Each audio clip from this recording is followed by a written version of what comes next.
অসংখ্য ধন্যবাদ স্টুডেন্ট সাহান মন্ডল মহাশয় 990 চ্যানেলের ভিডিওটি ক্লিক করার জন্য। স্টুডেন্ট, এখন আমি তোমাদের দেখাবো ক্লাস 7-এর 253 নম্বর পাতার কোষে দেখি এই 22.1 অনুশীলনের অঙ্কগুলি। তো স্টুডেন্ট দেখো, তোমাদের এই যে সমীকরণ গঠন ও সমাধান এই চ্যাপ্টার অর্থাৎ 22 নম্বর চ্যাপ্টার যে 22.1 অনুশীলনী আছে এগুলি থেকে তোমাদের শর্ট প্রশ্ন আসে, কিন্তু ক্লাস 7-এর বড় প্রশ্নগুলো তাহলে কোথা থেকে আসে দেখো। এই 22.2, 22.3 এবং এই 22.4 অনুশীলনী থেকে তোমাদের পরীক্ষায় বড় প্রশ্ন আসে।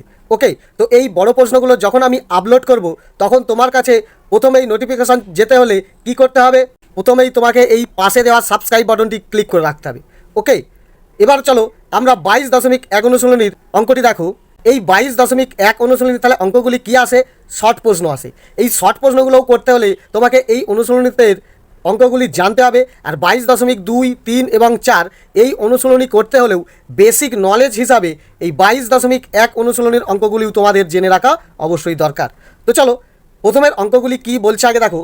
তোমাকে দেখো বলছে একেরটা নিচের কোনগুলি সমীকরণ লিখি এবং সমীকরণের চল সংখ্যাগুলি লিখি। দেখো স্টুডেন্ট, সমীকরণ বলতে কি, যখন এই ধরনের অঙ্ক দেবে এবং মাঝখানে সমান দিয়ে কোনো একটা অঙ্ক দেবে, তখন যদি সেই অঙ্কতে শেষে তুমি এক্স সমান এত অথবা ওয়াই সমান এত বা টি সমান এত সেই রকম একটা কোনো যখন সমাধানে আসতে পারবে, উত্তর পাবে, সেটা হচ্ছে সঠিক সমীকরণ। ওকে, এবারে চল সংখ্যাগুলো কাকে বলে, যখন দেখবে এই অঙ্কগুলোর মধ্যে x Y Z A B C D এই সব দিয়ে অঙ্কগুলি আছে, সেই এ বি সি ডি বা এক্স ওয়াই জেডগুলোকে বলা হয় চল সংখ্যা। ওকে, তাহলে এখানে দেখো একের এ থেকে যে আই পর্যন্ত অঙ্কগুলি দিয়েছে, কোনগুলি সমীকরণ এবং চল সংখ্যা কোনগুলি সেটি তোমাকে দেখাতে বলেছে। ওকে, তো একের এটা কি বলেছে, এক্স প্লাস 5 সমান 13। তো এটা কি সমীকরণ? অবশ্যই এটা সমীকরণ, কারণ এটাকে দেখো 5টাকে যদি 13-র দিকে আনা হয় তাহলে প্লাস 5টা 13-র দিকে এলে -13 হয়ে যাবে, আর 13 থেকে 5 বাদ দিলে 8 পড়ে থাকবে, অর্থাৎ এক্স সমান 8 একটা সমাধানে আসবে, সেই কারণে এটা একটা সমীকরণ। ওকে, তাহলে কি লিখবে? তো স্টুডেন্ট দেখো এরকম একের এ দেবে, দেওয়ার পরে বলবে এটি সমীকরণ। ওকে, তাহলে এটা হলো সমীকরণ। চল সংখ্যা কি দেখো, চল সংখ্যা এখানে একমাত্র এক্স দিয়ে অঙ্কটা দিয়েছে, এক্স। ক্লিয়ার? এবার স্টুডেন্ট দেখো B C D E F G H I এগুলি প্রত্যেকটা একসঙ্গে দেখিয়ে দিচ্ছি।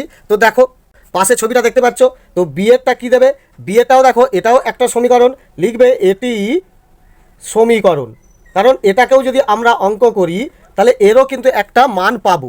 চল সংখ্যা কি দেখো, তো এরও লেখো চল সংখ্যা, দেখো এটাও এক্স দিয়ে দিয়েছে, চল সংখ্যা সমান এক্স।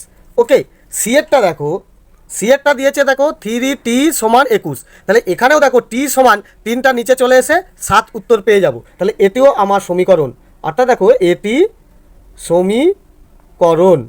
ওকে, এর চল সংখ্যা কি দেখো, চল সংখ্যা দেখো টি। ক্লিয়ার? অঙ্কটা বুঝতে পারলে কি দেখো কি বলছে, 3t সমান বলেছে দেখো 21, তাহলে এই অঙ্কতে আমি কি করব, বা টি সমান 21টা ওপরে 3টা নিচে, দেখো 3 7 21, তাহলে কি হচ্ছে, বা টি সমান আমি 7 উত্তর একটা পাচ্ছি, তাহলে এটা সমাধান করতে পারবো, সেই কারণে এটি সমীকরণ, চল সংখ্যা টি। ক্লিয়ার? ততটা বুঝতে পারলে। ডি এরটা কি বলেছে দেখো, ডি এরটা বলেছে অঙ্কটা তুলতেও পারো এইভাবে যে t/3 সমান 2, তাহলে এটাও দেখো এটি সমীকরণ। বোঝা গেল? চল সংখ্যা কি, চল সংখ্যা এক্ষেত্রেও দেখো টি, তাহলে চল সংখ্যা টি। ক্লিয়ার? তাহলে এক্ষেত্রে তুমি এর অঙ্কটা তুলতেই পারতে কি কি এক্স প্লাস 5 সমান 13, তাহলে এটি সমীকরণ। বিয়েরটা যেটা দিয়েছে দেখো এক্স মাইনাস 4 সমান 7, এটিও সমীকরণ। তিনেরটা বলেছে দেখো কি 3t সমান 21, এটিও সমীকরণ। এইভাবে তুলেই তুমি করবে। ইয়েরটা কি বলছে দেখো, ইয়েরটা দিয়েছে 2x প্লাস 1 সমান 11, তাহলে এখানেও আমি অঙ্ক করতে পারবো, একটা এদিকে নিয়ে চলে আসবো আর 2 দিয়ে আমার ঠিক পরে এক্স এর মান পেয়ে যাব 2 দিয়ে কাটাকাটি করলে, তাহলে এটাও কি হয়ে যাচ্ছে, এটি সমীকরণ। ওকে, চল সংখ্যা কি দিয়েছে দেখো, চল সংখ্যা দেখো এখানে এক্স দিয়েছে, তাহলে চল সংখ্যা এক্স, তাহলে এটাও হয়ে গেল। এফেরটা কি দিয়েছে, এফেরটা দিয়েছে দেখো 9 + 4 = 13, এখানে দেখো কোনো এক্স ওয়াই জেড দেয় নেই, বা ABCD কোনো কিছু দেয় না যে যার আমি কিছু একটা মান বার করতে পারবো। ওকে, তাহলে এটা সমান একটা যেন সরল দিয়েছে বাচ্চাদের মতো, তাহলে এটি সমীকরণ নয়। তাহলে কি লিখবে? এটি সমীকরণ নয়। ঠিক আছে, এটি সমীকরণ নয়। চলো সংখ্যা নেই, চলো সংখ্যা নেই। ক্লিয়ার? তাহলে এই তত্ত্বটা বুঝতে পারলে। জি এরটা কী বলছে দেখো, জি এটাও বলছে দেখো 10 - 3 = 7। এখানেও দেখো কোনো XY ABCD নেই, সিম্পল বাচ্চাদের মতো সরল। তাহলে এটিও সমীকরণ নয়, এটি সমীকরণ নয়। ওকে, চলো সংখ্যা নেই, চলো সংখ্যা নেই।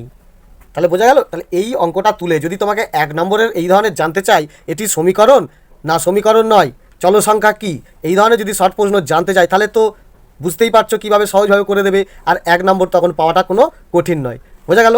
এরপরে দেখো এইচেরটা কি বলছে, এইচের বলছে 20 = 4y। দেখো এখানে চলো সংখ্যা y আছে, অর্থাৎ এদিকে 4y, 20টা এদিকে তুলতে পারি, y সমান তাহলে কি আসবে, ঠিক এর মতো অঙ্কটা চলে আসবে। ওকে, তাহলে 4টা নিচে চলে আসছে, 4 × 5 = 20, অর্থাৎ y সমান এর মতো 5, উত্তর একটা মান পেয়ে যাবে। তাহলে এটাও চলো সংখ্যা আছে, সেই কারণে এটি সমীকরণ। কি লিখছো? এটি সমীকরণ। ওকে, চলো সংখ্যা কি? চলো সংখ্যা দেখো এখানে y, তাহলে চলো সংখ্যা y। তাহলে এটাও সোজা। আয়েরটা কি বলছে? আয়েরটা বলছে দেখো 7 - x = 0। অর্থাৎ দেখো এখানে x - x সমান এদিকে +7টা এদিকে নিয়ে আসলে -7 হয়ে যাবে, মাইনাস কেটে গেলে x = 7 বেরিয়ে আসবে, অর্থাৎ এটি সমাধান করা যাবে, চলো সংখ্যা আছে, সেই কারণে এটি সমীকরণ। বোঝা গেল? চলো সংখ্যা কি? চলো সংখ্যা, এখানে দেখো x দিয়ে আছে, তাহলে চলো সংখ্যা x। তাহলে অঙ্কগুলো কত সোজা। ওকে, নেক্সট 2 নম্বরটা স্টুডেন্ট কি বলছে দেখো, সমীকরণ তৈরি করি। অর্থাৎ এখানে দেখো দেশলাই কাঠি, বোঝা গেল? অর্থাৎ কাঠি দিয়ে আমার এখানে ত্রিভুজ চতুর্ভুজ করেছে। এখানে দেখো আরও ড্যাশ ড্যাশ দিয়েছে, মানে বলতে চাইছে আরও কিছু আছে। তো এখানে কি ইঙ্গিত দিয়েছে? 33টি কাঠি দিয়ে xটি সজ্জা। ওকে, তাহলে 33টি মোট কাঠি। আপাতত এখানে তুমি 9টা কাঠি দেখতে পাচ্ছ, তো আরও নিশ্চয়ই কাঠি আছে। তো সেই অনুসারে তোমাকে 33টি কাঠি দিয়ে কটি সজ্জা হবে। তো এই সমীকরণ কিভাবে করবে দেখো, 33কে কী দিয়ে ভাগ যায়? 11 × 3 = 33, অর্থাৎ 11 দিয়ে ভাগ যাবে, 3 দিয়েও ভাগ যাবে। সেই ক্ষেত্রে আমি 2-এর 1-এরটার দুটো সমীকরণ পেতে পারি। ক্লিয়ার? তো লেখো, লিখবে সমীকরণ হবে সমান। দেখো আমি AB দিয়ে দেখাচ্ছি, তোমাকে এখানে দিয়েছে দেখো 33কে 11 আর 3 দিয়ে যায়, অর্থাৎ আবার চলো সংখ্যা দিয়েছে দেখো xটি সজ্জা x, অর্থাৎ 3x = 33। এটা তুমি 1 নম্বর একটা করতে পারো। আবার দেখো B, অর্থাৎ 2 নম্বরটা কি আসছে, 11x = 33। তাহলে তুমি এইভাবে দুটো সমীকরণ করতে পারো। ক্লিয়ার? 2-এরটা কি বলছে, এখানেও দেখো কাঠি দিয়ে আমার এখানে ঘর আছে, 65টি কাঠি দিয়ে ওয়াইটি সজ্জা, অর্থাৎ চলো সংখ্যা আমাকে দিল y, কাঠি দিয়েছে 65, অর্থাৎ এখানেও দেখো ড্যাশ ড্যাশ আছে, অর্থাৎ আরও অনেক আছে। তো 65কে তুমি কী দিয়ে ভাগ যেতে পারো? দেখো 5 × 13 = 65, 5 দিয়ে যেতে পারো, 13 দিয়ে যেতে পারো, অর্থাৎ এখানেও তুমি দুটো সমীকরণ করতে পারো। তো লেখো যে সমীকরণ হবে সমান, এ একটা কি 65 দিয়েছে, অর্থাৎ দেখো তুমি লিখতে পারো 13y = 65, এটা একটা পেয়ে যেতে পারো। আর একটা B 5 × 13 = 65, অর্থাৎ 5y = 65। তাহলে এইভাবে তুমি দুটো করে সমীকরণ করতে পারো। এখানে দেখো 3-এরটা কি বলছে, আমার কাছে x টাকা আছে, অর্থাৎ আমার কাছে মনে করো x টাকা আছে, বাবা আরও 2 টাকা দিলে 18 টাকা হবে। ধরো তুমি মনে করো তোমার কাছে একটা x টাকা আছে, সেখানে বাবা আরও 2 টাকা দিল, অর্থাৎ দাঁড়ালো কত, x + 2। ওকে, সেটা হলে বলেছে 18 টাকা হবে, তাহলে নিশ্চয়ই x + 2 = 18। ওকে, তো দেখো 3-এর অঙ্কটা কীভাবে করবে। তো 3-এর অঙ্কটা করতে গেলে যে দুটি তথ্য দিয়েছে, আগে লেখো যে আমার কাছে x টাকা আছে। ওকে, বাবা আরও 2 টাকা দিলে 18 টাকা হবে। ওকে, তাহলে সমীকরণটি কী হবে? তো লেখো অতএব শর্তানুসারে, অর্থাৎ প্রশ্নানুসারেও লিখতে পারো। দেখো তোমার কাছে x টাকা ছিল, বাবা যদি আরও 2 টাকা দেয় বেড়ে যাবে, অর্থাৎ x + 2, এই টাকা হলে বলছে 18 টাকা হবে, অর্থাৎ এত সমান 18, অর্থাৎ x + 2 = 18। এটাই তোমার হয়ে গেল সমীকরণ। ক্লিয়ার? নেক্সট 4-এর অঙ্কটা কী বলছে দেখো, আমার কাছে এক্সটি জাম আছে, ধরো মনে করো আমার কাছে এক্সটি জাম আছে, এক্স মানে তুমি মনে করো 25টা জাম আছে, আমি 1/4 জাম নীলাকে দিলাম, তাহলে 25টা জামের এত অংশ, তাহলে নিশ্চয়ই 25 গুণিত এত, তাহলে এটা যদি এক্স হয় তাহলে এক্সটি জামের এত অংশ, তাহলে নিশ্চয়ই এক্স গুণিত এত। ওকে, দিলাম। নীলা 5টি জাম পেলো, তাহলে নিশ্চয়ই এক্সের এত গুণ সমান 5টি। ক্লিয়ার? তো অঙ্কটা সমীকরণ কীভাবে করবে দেখো, চারেটা তুমি তাহলে আগে যে তথ্যগুলো দিয়েছে ওইগুলো লেখো। প্রথমে বলছে কি, আমার কাছে এক্সটি জাম আছে, কটি? এক্সটি জাম আছে। এবারে কি করছে, বলছে আমি 1/4 জাম নীলাকে দিলাম, নীলাকে দিলাম। ক্লিয়ার? তাহলে 1/4 যখন নীলাকে দিলাম, নীলা সেটা পাবে কটা? 5টি।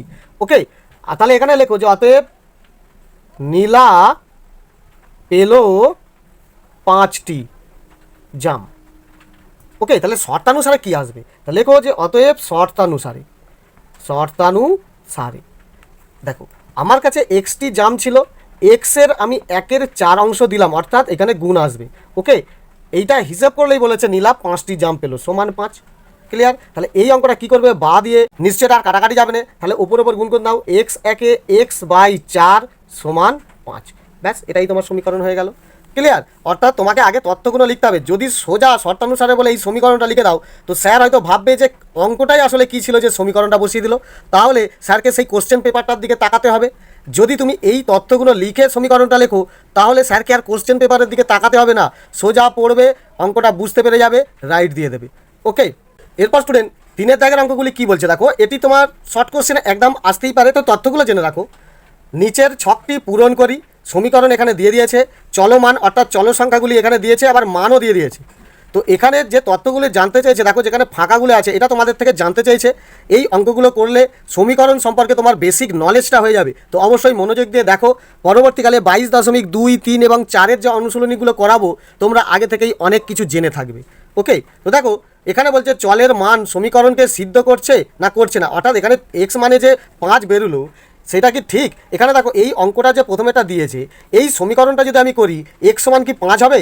দেখো এক্স সমান এই +5টা যখন এই দিকে -5-এ এসে যাবে, তাহলে দেখো 25 থেকে 5 কমলে 20 হয়, অর্থাৎ এক্স সমান 20 হবে, 5 হবে না। তাহলে এটা হচ্ছে সিদ্ধ করছে না। তো এখানেই লিখে দাও, তো লিখবে যে সিদ্ধ করছে না। ওকে, তারপরে দেখো কি বলছে, এখানে বলছে এক্স সমান 8 হবে কি? দেখো এটাই আমি আগেটা করে দেখেছি 20 হতে চাই, তাহলে এটাও তোমার সিদ্ধ করছে না, সিদ্ধ করছে না। ওকে, আবার বলছে দেখো এখানে বলছে এক্স সমান 10 হবে কি? একই অঙ্ক দেখো, +5টা এদিকে গেলে -5 হয়ে যাবে, 25 থেকে 5 কমলে 20, তাহলে এক্স সমান 20 হবে, এটা হবে না, সেই কারণে এটাও হয়ে যাবে সিদ্ধ করছে না, অর্থাৎ এগুলির সমীকরণের হিসাব সঠিক নয়। ওকে, এটাও দেখো 15 আসবে না, একই অঙ্ক, তাহলে এটাও তোমার কি হচ্ছে, সিদ্ধ করছে না। অর্থাৎ তুমি যদি ভুল করে এই উত্তরগুলো বার করো, তুমি স্পষ্ট বুঝতে পেরে যাবে তুমি অঙ্কটা ভুল করলে। ওকে, এবারে বলছে দেখো এখানে এক্স সমান 20, দেখো এই অঙ্কটা করলে কি 20 হবে? হ্যাঁ, +5 এদিকে গেলে -5, 25 থেকে 5 কমলে 20, অর্থাৎ এক্স সমান 20 হবে, এটা সঠিক দিয়েছে, সেই কারণে এটা তুমি লিখবে সিদ্ধ করছে, সিদ্ধ করছে, অর্থাৎ এটা তোমার সঠিক উত্তর। ক্লিয়ার? এবারে দেখো এটা কি বলেছে, ওয়াই সমান 2, তাহলে এই অঙ্কটা করলে কি 2 আসবে? দেখো -একটা এদিকে গেলে +1, 11 আর 1 যোগ করলে 12 হবে, 2 হবে না, তাহলে এটাও সিদ্ধ করছে না, সিদ্ধ করছে না, অর্থাৎ অঙ্কটা সঠিক নয়। এটাও দেখো কি আসবে, এখানে বলছে সিদ্ধ করছে না, অর্থাৎ এখানে দেখো -একটা এদিকে এলে +1, 12 হবে, এখানে যদি আমি সঠিক 12 লিখে দিই তাহলে সিদ্ধ করছে, তাহলে এটা 12 বাদ দিয়ে অন্য কিছু লিখে দাও, একটা তো 2 দিয়েছে, আরও কিছু 5, 7, 15, 12 বাদ দিয়ে তুমি যে কোনো সংখ্যা লিখতে পারো, তাহলে লিখলেই হচ্ছে ভুল লিখলাম, সেই জন্য এখানে দেখো সিদ্ধ করছে না। ক্লিয়ার? আর এখানে বলছে দেখো সেম অঙ্ক দিয়েছে, বলছে সিদ্ধ করছে, অর্থাৎ এটা সঠিক বসাতে হবে, অর্থাৎ -একটা এদিকে গেলে +11 আর 1-এ 12, অর্থাৎ এটা হচ্ছে 12 হলেই এটা সঠিক, সেই কারণে এটা সিদ্ধ করছে। ক্লিয়ার? এবার এটা দেখো কি হচ্ছে, এটা x সমান 3 আসবে কি? দেখো এখানে x সমান এই 4টা এর নিচে চলে আসবে, 4 দিয়ে 24কে যদি কাটাকাটি করো, দেখো 4 6 24, অর্থাৎ 6 হবে, 3 হবে না, তাহলে এটাও তোমার সিদ্ধ করছে না, মানে এটাও সঠিক নয়। এটাও তাহলে দেখো বলে যে 4, আমি আগেই দেখিয়েছি দেখো 6 হতে চাই, ঠিক আছে, কারণ এখানে দেখো চারটা যদি নিচে চলে আসছে, 4 দিয়ে 24 গেলে 4 6 24, অর্থাৎ x সমান 6 আসবে, অর্থাৎ তাহলে 3 দেখিয়েছে, তাহলে ভুল, সিদ্ধ করছে না। এখানে আবার একই অঙ্ক দিয়ে বলে যে 4, তাহলে দেখো 6 হলেই তাই মিলতো, এটাও তাহলে কি সিদ্ধ করছে না।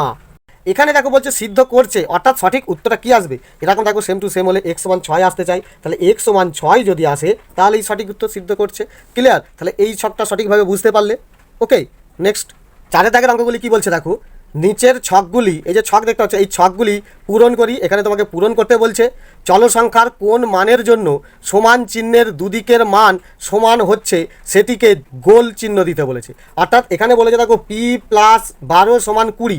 ওকে, তাহলে নিশ্চয়ই এটা 8 আছে, 8 যুক্ত 12 সমান 20, বোঝা যাচ্ছে। অর্থাৎ এখানে কোনটা সঠিক হলেই তোমার এখানে সেটাকে গোল করবে। তুমি আগেই বুঝতে পারছো এখানে যদি এই 8টা আসে তাহলেই তোমার 20 এসে যাবে। ওকে, তো এখানে তুমি সহজে বুঝতে পারলে। তো ছকটাকে আরও কীভাবে স্যারের বেসিক নলেজ দিচ্ছে দেখো, এখানে বলেছে পি এর মান 1, পি এর মান 2, পি এর মান 3, পি এর মান 4, পি এর মান 5, এইগুলো যদি মান হয় তাহলে উত্তর কি আসবে দেখো। এখানে পি মানে যদি তুমি 1 ধরো তাহলে 1 আর 12 এটা হবে কত, 13, 20 হচ্ছে না, সেই কারণে এটা গোল হবে না। এটা যদি 2 হয়, 2 আর 12 14, দেখো 20 হচ্ছে না। 3 হলে দেখো পি এর মান যদি 3 হয় তাহলে এটা 3, 3 আর 12 হচ্ছে 15। এটা দেখো পি এর মান 4 হলে 4 আর 12 16। এটা যদি দেখো 5 হয় তাহলে 5 12 17। ওকে, 6 যদি হয়, এইটা যদি হয় দেখো পি এর মান যদি এই 6 হয়, 6 আর 12 কত হচ্ছে 18। যদি 7 হয়, 7 12 19। যদি 8 হয়, 8 12 দেখো 20। 9 হলে 9 আর 12 যোগ করলে হবে দেখো 21। আর এটা যদি 10 হয়, পি এর মান যদি 10 হয়, 10 12 হচ্ছে 22। তাহলে তুমি কি বুঝলে 20টা কী করে আসছে, যদি পি এর মান 8 হয় তাহলে এই 8টা আমার গোল হয়ে যাবে। ক্লিয়ার? এবারে দেখো এখানে দেখিয়েছে 6m সমান 48, তাহলে এই m এর জায়গায় কত হলে 48 হবে, নিশ্চয়ই তুমি জানো 6 8 48। এই mটার জায়গায় যদি 8 দেয় আর এখানে কোনো চিহ্ন নেই মানে গুণিতক, তাহলে 6 আর 8 গুণ করলে কত হবে 48। দেখো 6 8 48, এটাও তুমি এক কথাই পেয়ে যাবে এই 8টা। কী করে হচ্ছে দেখো, এখানে দেখো m এর মান 1 হলে যদি এটা 1 হয় তাহলে নিশ্চয়ই এটা গুণ আছে, 6 1 6 হবে।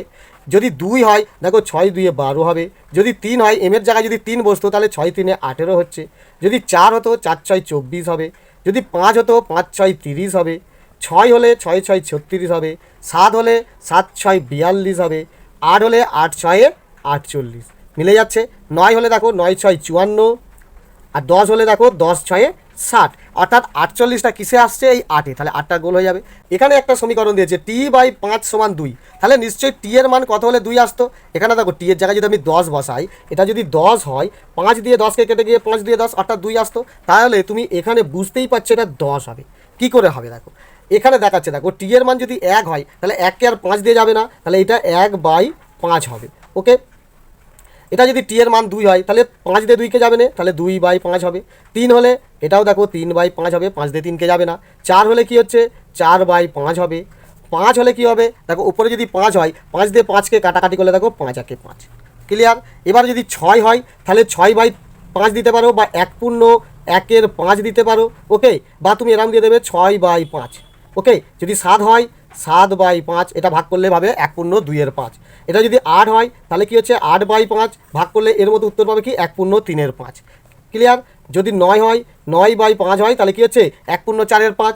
আর টি এর মান যদি দেখো এখানে 10 বসাই, 5 2 10 অর্থাৎ 2 হয়ে যাবে। তাহলে কি হচ্ছে এইটা মিলতে গেলে দেখো 10। ওকে, তাহলে 10টা তোমাকে গোল করে দিতে হবে। ওকে, 4এরটা দেখো কি বলছে, এখানে দেখো 7 - x = 5, নিশ্চয়ই এটা যদি 2 হতো তাহলে মিলে যেত, 7 থেকে 2 বিয়োগ করলে 5, তাহলে এই সংখ্যাটা আসবে গোল।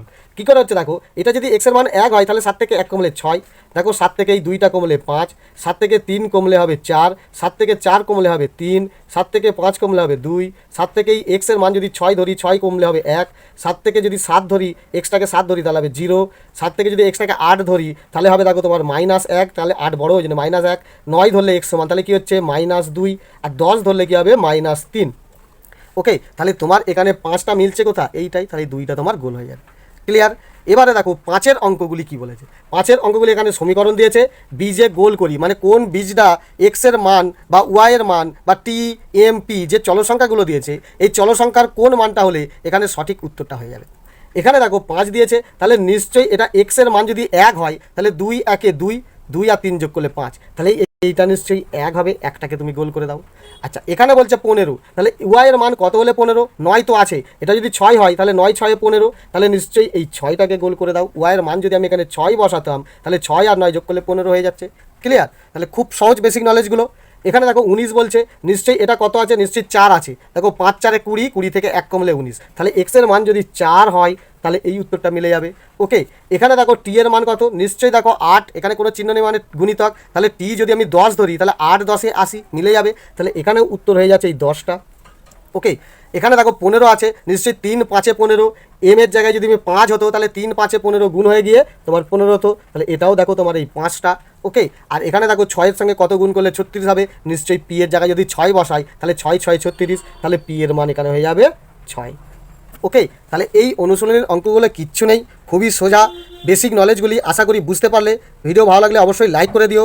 আর 22.2, 22.3 ও 22.4 অনুশীলনীর অঙ্কগুলো যখনই আমি আপলোড করব সকলের প্রথমে নোটিফিকেশান পাওয়ার জন্য অবশ্যই পাশে দেওয়া এই সাবস্ক্রাইব বাটনটি ক্লিক করে রাখো। ওকে, ধন্যবাদ।